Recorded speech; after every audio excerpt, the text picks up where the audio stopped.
There have been recent attempts in the past by RSS chief Mohan Bhagwat to reach out to Muslim minorities with a word of assurance that the Sangh and Hindutva is for peaceful coexistence and is not against any religion. However, weeks after that crucial message, a public meeting was organized in Delhi's Dilshad Garden by the Vishwa Hindu Parishad's local unit and other organizations. The meeting was called to protest against the brutal killing of one Manish, who was stabbed to death last week while he was returning to his house in East Delhi's Sundar Nagar. While the police have arrested 6 that case, all Muslims, they have cited old rivalry behind the killing. Be that as it may, the public meeting in Delhi turned out to be a platform to spew hate against Muslims. There were BJP leaders, so-called religious leaders also giving an open call to violence and an economic boycott. आज ये कहना चाहता हूं आप सभी से, और दिल्ली की जनता भी सुन रही होगी तो उनको भी कहना चाहता हूं कि इस सारी समस्या का एक ही इलाज है, और वो इलाज है संपूर्ण बहिष्कार।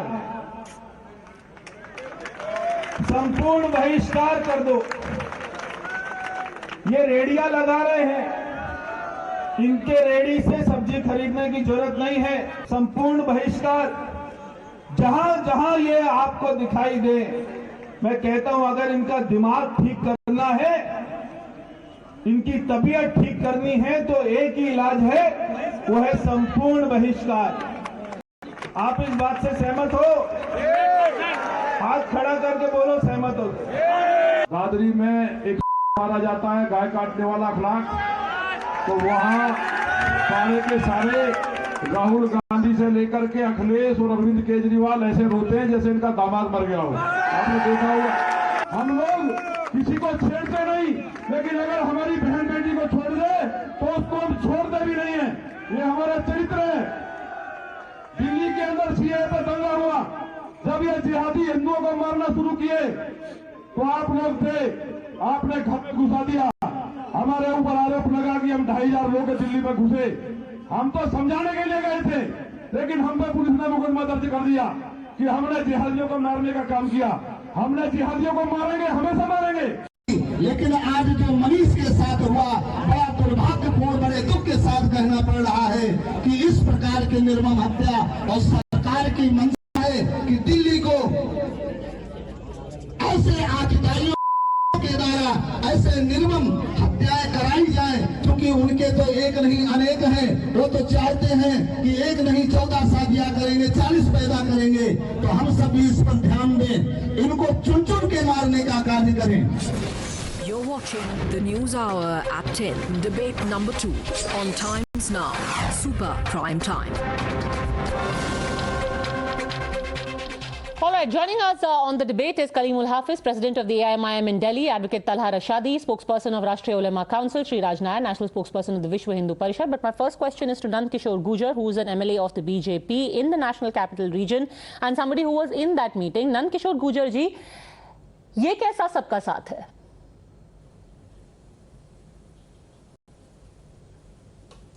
नहीं, इसमें कोई ऐसी बात तो नहीं है। हमने केवल जो रोहिंग्या, बांग्लादेशी जो बाहर के आतंकी आकर के देश के माहौल को खराब कर रहे हैं, जो हिंदुस्तानी मुस्लिम हैं, उनके लिए हमने कोई शब्द नहीं कहा है। क्या कोई इस बात को सपोर्ट करेगा कि बाहर से आतंकी आके एजेंडे के तहत और कत्लेआम करना शुरू कर दें? नहीं सर, आपने तो हिंदुस्तानी मुसलमान नहीं कहा। आप दोबारा से पढ़िए। मैं दोबारा चला सकती हूँ? नहीं, हमने नहीं कहा। अखलाक को हमने कहा जिसने गाय काटने वाला। नहीं, अखलाक के लिए बिल्कुल कहा हमने। अखलाक ने गाय हत्या की, गायों को काटा था, और गाय को काटना हिंदू धर्म की गाय माता है। तो अखलाक को आप सपोर्ट करते हैं क्या? ना और वहां शेरू भाटी को घेर करके मारा गया। किसी को भी ऐसी गाली दे सकते हैं? शेरू नहीं, हमारा कहना था कि जहां केजरीवाल हैं, अखिलेश जी हैं, राहुल जी हैं, जब वो वहां अखलाक के लिए जाते हैं तो शेरू भाटी को घेर के मारा जाता है, बिना कारण मारा जाता है रोहिंग्या मुस्लिमों के द्वारा। तो वहां क्यों नहीं गए ये लोग? मुद्दे को भटकाइए मत। हमने ये सवाल किया मारा जाता है उसके लिए न्याय होना चाहिए, पर उसके लिए न्याय पुलिस करेगी और करेगी।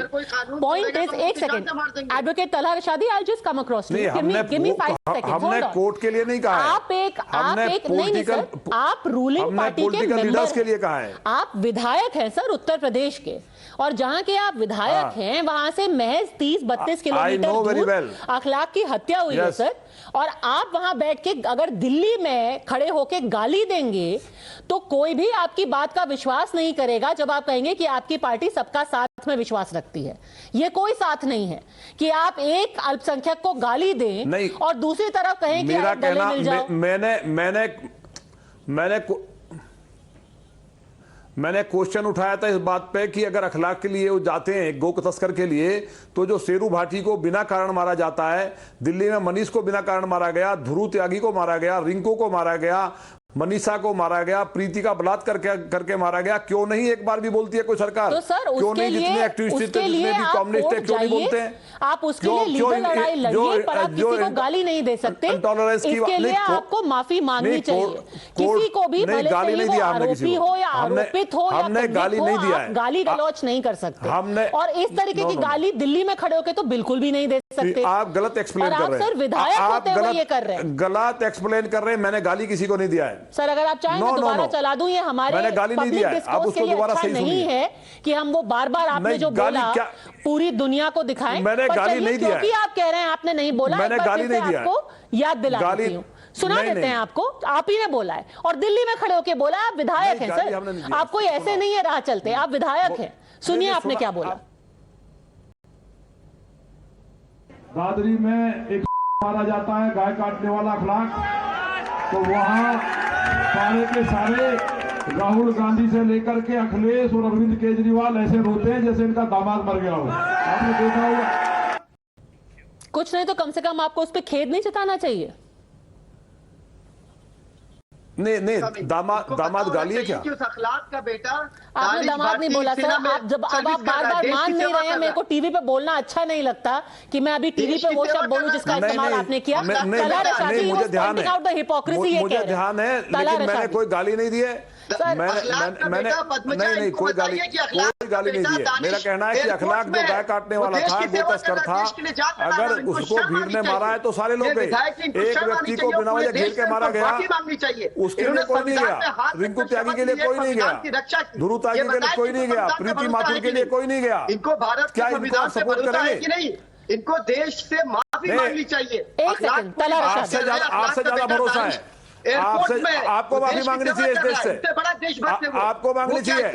अखलाक जैसे लोगों के लिए आप लोग बोलेंगे, लेकिन आप जो है शेरू भाटी के लिए, ध्रुव त्यागी के लिए, प्रीति माथुर के लिए, अगर आपको शेरू भाटी के लिए न्याय मांगना है भूजा जी, आप बेशक न्याय मांगिए, पर किसी और को गाली देके किसी को आप न्याय नहीं दिला सकते हैं। श्रीराज नायक, does this not betray every effort? You sit on TV, you talk about Mohan Bhagwat going out, meeting minorities, and then you have an MLA say this. What will people remember? People will remember this.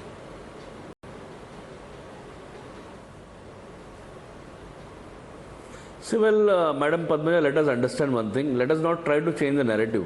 Here, in last couple of months, more than 12.5 Hindu youths have been brutally and barbarically murdered in the jihadi style. So we have to address that aspect. Why this is happening? Why this brutalized murders happening in capital city? So let us not justify these acts. So in this anger, in this fit of anger, somebody might have uttered something. But let us not forget the core issue and change the direction of the debate. No, sir. Why Manish was murdered? ये कोई deny ना कर सकता है ना कर रहा है, बट क्या रूलिंग पार्टी के लोग गाली देना या इकोनॉमिक बॉयकॉट के लिए कॉल कर सकते हैं? This is against the constitution. Can a ruling party member give a call to violence or ask for economic boycott? गुस्से में कुछ भी बोल सकता है. यहाँ पे किसी समुदाय के खिलाफ नहीं बोला गया. यहाँ पे जिहादी, रोहिंग्यास, इनके खिलाफ बोला गया है. Let us not change the discourse of the debate. Sir, this is not about a discourse. This is about basic decency and what is required of elected representatives. Why they are being murdered? This is about what is expected of elected representatives, and elected representatives cannot give a call to violence. In the spate of anger, they might have said something, but let us not forget that this boy has lost a life, a mother has lost a son, a sister has lost a brother, and that to a youth of 25 years. And this is not first. 18 youths in last couple of months have been barbarically murdered. Okay, What is happening? Kalimul हाफिज आपको नंद किशोर गुर्जर दिख रहे हैं, आपको नहीं दिख रहा कि कहां सर तन से जुदा की कॉल्स आ रहे हैं या फिर किसी का मर्डर हो रहा है। कलीमुल हाफिज and justify their brutal barbaric. No, nobody is justifying. But calling a class by देखिए an madam, abusive word also ये is not okay. दिल्ली का तो सांसद, देखिए, उसकी सत्ताधारी हत्या पार्टी होगी का तो उसको गाली सांसद देंगे। और कलीमुल हाफिज। उसी सत्ताधारी पार्टी का एमएलए, आप ये देखें जिस संविधान पे इन्होंने शपथ ली उसकी दिन के उजाले में धज्जियां उड़ा रहे हैं। यानी ये लोगों को रोजगार तो दे नहीं सकते, संपूर्ण बहिष्कार की मांग कर रहे हैं। ये आर्टिकल 17 में करेंगे ये बैन जो खुलेआम कत्ले कर दिया गया और मार के उसके घर बताया गया, घर में घुस के मारा जा रहा है, दर्जनों मर्डर कर दिए गए। आप संविधान की बात कर रहे हैं, उनके लिए एक बार आपका मुंह नहीं खुला, आपका मुंह एक बार नहीं खुला, आपने इन्हें जरा छुपाइए, ये बिलावजह बोले जा रहे हैं, इनको पता कुछ नहीं है कहाँ की बात एक बार भी नहीं कहा। सरकार ने बात की, भारत की जनता ने नंद किशोर जी कलीमुल हाफिज जी को बोलने दीजिए। वो मारे जाते हैं। नंद किशोर जी 1 सेकंड, इनको 30 सेकंड बोलने दीजिए फिर जवाब दीजिएगा। कलीमुल हाफिज बन गए हैं जब सत्ताधारी दल के ही लोग ऐसी बात कर रहे हैं, खड़े होकर बाकायदा जेनोसाइड के लिए उकसा रहे हैं, तो आप किससे उम्मीद लगाएंगे? अच्छा, अब आइए इनके चरित्र पर।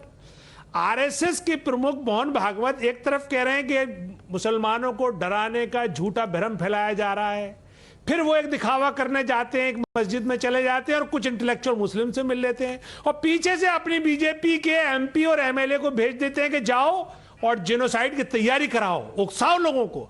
ये जो आपके टीवी पे बैठे हैं, मैं तो कहता हूं उन्हें आपको टीवी पे भी नहीं बिठाना चाहिए। नंद किशोर गुर्जर एक तरह से इनका क्रिमिनल एक्ट है, इन्होंने वहां जाके दिल्ली दंगों को कराने का एक्सेप्ट किया। नंद किशोर गुर्जर आपके ऊपर सीरियस इल्जाम है। वहां मारा लोगों को। नंद किशोर गुर्जर जेलों में बंद है, जो जेलों में बंद है वो सब मुस्लिम है, कोई गैर मुस्लिम बंद नहीं है जेलों में। और मारा इन्होंने, अपनी तकरीर में एक्सेप्ट करते हैं कि हम 2,500 लोग लेके गए और हमने मारा वहां पे। तो ऐसे आदमी को, एक क्रिमिनल आदमी को आप नेशनल डिबेट में बिठा, आपके कान खराब है, अपने कान ठीक करिए। ये सरकार आपके कान जो ना, आपके कान खराब है, इनको रोकिए, इनको रोकिए। सवाल पूछा जा रहा है, सवाल वाजिब है। नंद किशोर जी 1 सेकंड, आपसे सवाल जो पूछा जा रहा है वो ये है कि आप अपनी सस्ती लोकप्रियता पाने के लिए या फिर कुछ अपना सो कॉल्ड वोट बैंक को लुभाने के लिए आप जो लार्जर डैमेज कर रहे हैं देश को, वो आपको समझ में आ रहा है? आप गलत बात नहीं करेंगे। नहीं, हमने कहा 2,500 लोग लेके हमने आदमी को मारा, झूठ बोल रहा है बैठ के आदमी, इसको आउट कहा, उसमें कहा बिल्कुल एक्सेप्ट करा। डिबेट करनी है तो बैठ करके बात करिए, एक बात का जवाब देना। नंद किशोर गुर्जर ने okay sir, the limited 1 second, जो लिमिटेड डिस्कशन था जो आपने बोला है वीएचपी की सभा में, वो डीपली ऑफेंसिव है, उसके ऊपर क्रिमिनल केस कराने की मांग की जा रही है। And more importantly is the question कि जब at a time when you are trying to send out a message of inclusivity, अगर आप